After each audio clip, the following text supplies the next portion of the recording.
La Paz and the marine life in the Sea of Cortez is absolutely magical.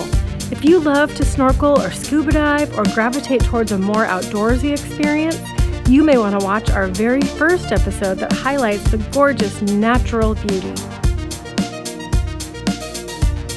Today, we're going to focus on what you may find in the city and our experiences after we moved to an apartment downtown.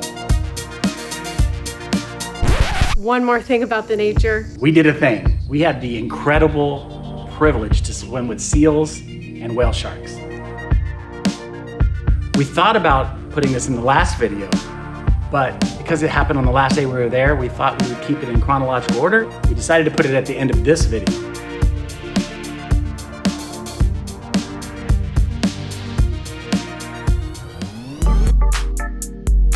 We drove from our hometown of Seattle, crossed the border in Tijuana, and took Highway 1 most of the way. If you prefer to fly, just 20 minutes outside of the heart of the city is the La Paz International Airport. It is not always the most cost-effective way to arrive, so I suggest checking the prices for flights to the San Jose del Cabo Airport also. It is just 2.5 hours south and is often about 30% cheaper to arrive there, depending, of course, on where you're coming from. From San Jose to Cabo, you could take a bus, shuttle, or rental car to complete your journey. The road in between the two cities is a fantastic drive, with a few places you may want to stop in between.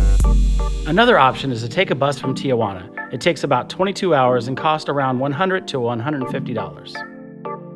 You can also get in and out of La Paz to the mainland of Mexico by way of Baja ferries. You can find a good variety of short and long-term rental homes, apartments, condos, and of course, hotels, resorts, and hostels. Our first home was a beautiful one-bedroom casita just on the outside of the city. We found our second home through a social media group referral.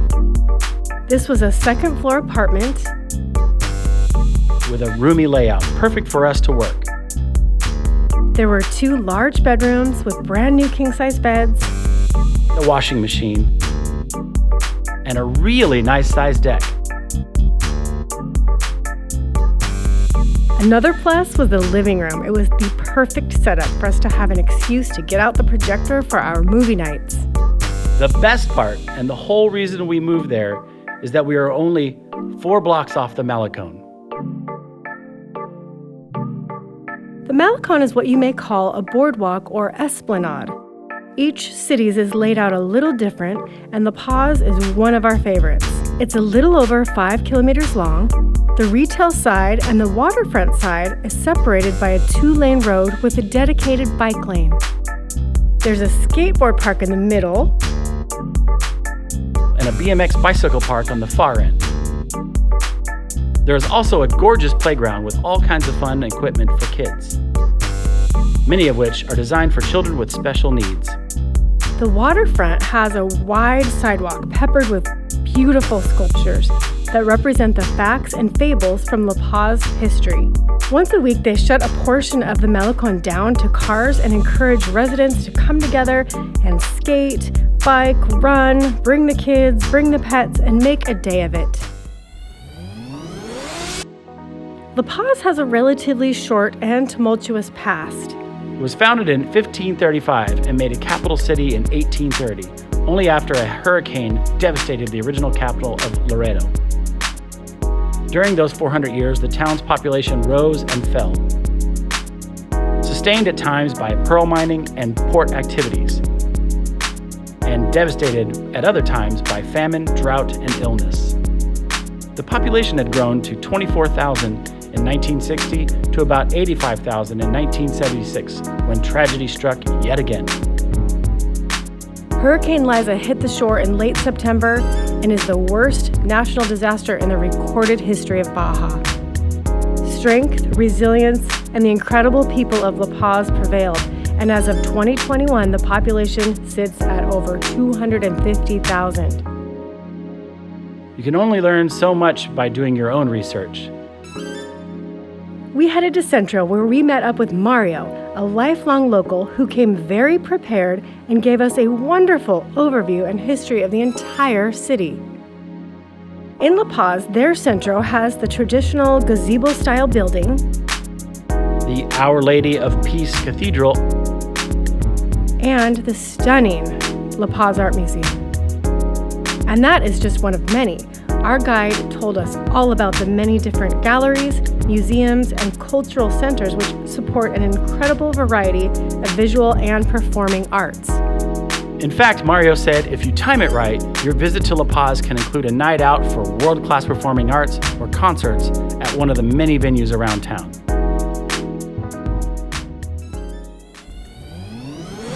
If you would like to incorporate some local sporting events into your stay, there are 3 different sports franchises in the city. The La Paz Mantarrayas are a professional basketball team whose season normally runs from late March to early June. The Delfines are a farm team for 2 local Major League Baseball teams. Their season has about 60 games and runs from early April to mid-July. For the soccer lovers, you may enjoy catching a Lobos Marinos match.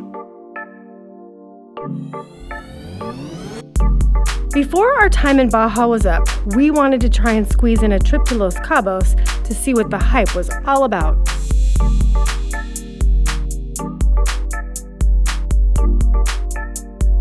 After nearly a week there and seeing all of this, we postponed our move to Mazatlan and decided to come back and stay for an entire month.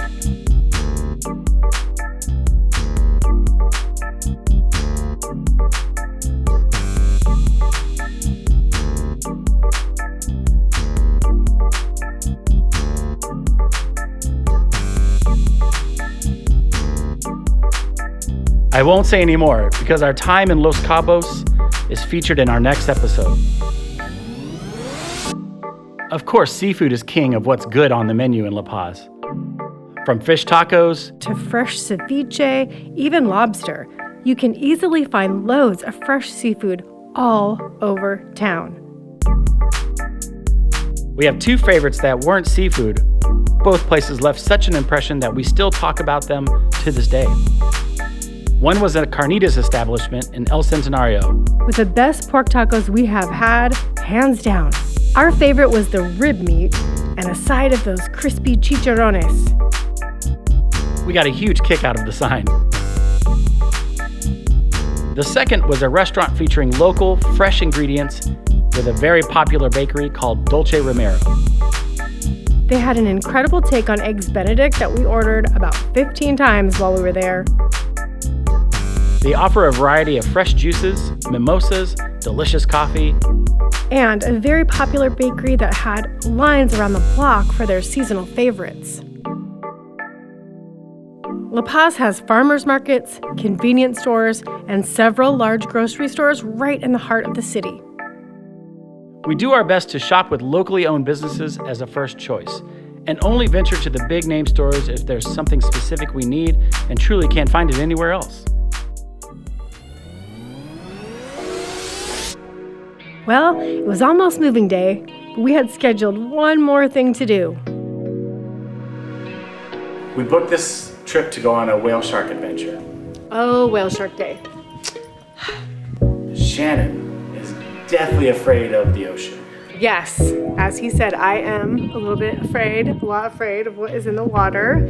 However, I'm also a little bit obsessed with not having that fear anymore. I love the water, I love the ocean, I love marine life, and I want to learn how to scuba dive one day. I'm never gonna be able to do that if I don't get over this fear. We booked the trip, get up really early in the morning, we get on the boat, and we head out to do our part of the whale shark adventure. I really didn't even know what to expect. We're gonna go and do some swimming with seals first.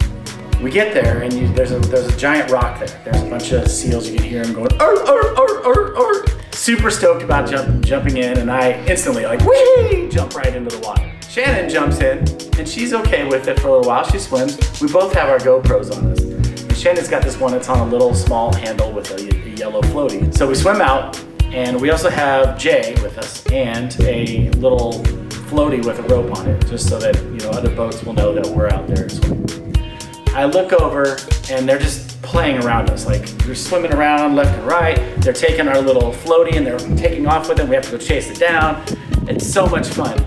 I'm swimming around for a little while and I look over and I see Shannon. And Shannon's in the fetal position with the not noticing that the GoPro the whole time is filming her only. She doesn't realize that she's got it turned the wrong way. Floating there like this. And then I swim out to her. I turn the GoPro around and let her know, like, hey, you're filming the wrong side. You've been filming yourself the whole time, which she laughed really hard about because she couldn't wait to see that footage. We finished off the seals, which was a lot of fun. And then she's gotten a little bit more confidence now. So we go out to this other section where there's just smaller fish. So we swim around this little reef area and swim with the fish, and she's just having a ball at this point. Because now her confidence level's a little higher because now there's just little small fish that she doesn't have to be worried about. So then after that, we go to where we're gonna find the whale shark. And then Jay's like, oh wait, there's one over there. So we take the boat out, and what we're doing is we're trying to go ahead of it. So we're on the side of the boat.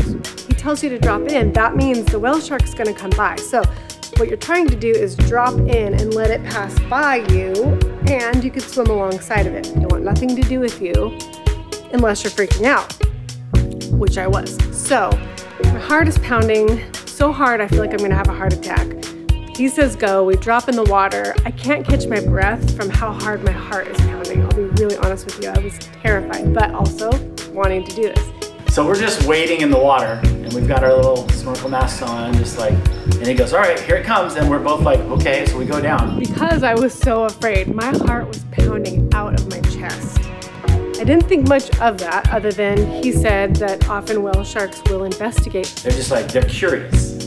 We get in the water and we're just kind of waiting for it. My heart's pounding. I don't see the whale shark. The water's a little murky. And then just out of nowhere, and if the water's murky, that's why they're there. This giant mouth comes at us. All of a sudden, there's this mouth right in front of me. And so we're both like, oh my gosh! And we're swimming like this, trying to like paddle away from this poor thing. I completely freaked out. I forgot I had a camera in my hand. All you see on the first video is just splash and craziness, and I'm probably screaming. I don't know. We're like totally freaking out, and then you're just supposed to swim alongside of it, and just it slowly swims by. This thing is huge. It feels like forever for this thing to swim by you, and then this giant tail just slowly swaying by. We come out of the water, and the pure joy on Shannon's face was everything. But it was awesome. She comes out, oh my God, I want to do that again. So we do it 2 other times. All 3 times, the whale turned towards me. And there's a lot more confidence in us, and we're not freaked out, but it's still, when you get in the water and it's coming at you, your heart's still racing. To be more calm, gather myself so I could get some footage of this beautiful thing that's as big as a bus passing by you. And then all of a sudden, this big face comes right at you again. So I finally did. We got a little bit of footage. It's not great. We'll show you frame by frame so you can see the mouth coming straight for me and understand why I was freaking out. But it was so much fun. It was life-changing.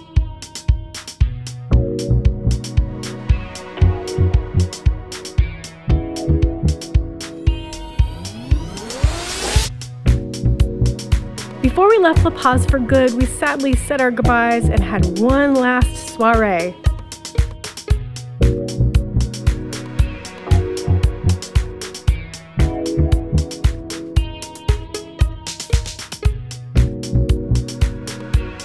The next day, we woke up, packed our things, left our lovely little coastal city, and started our drive to our second city of San Jose del Cabo.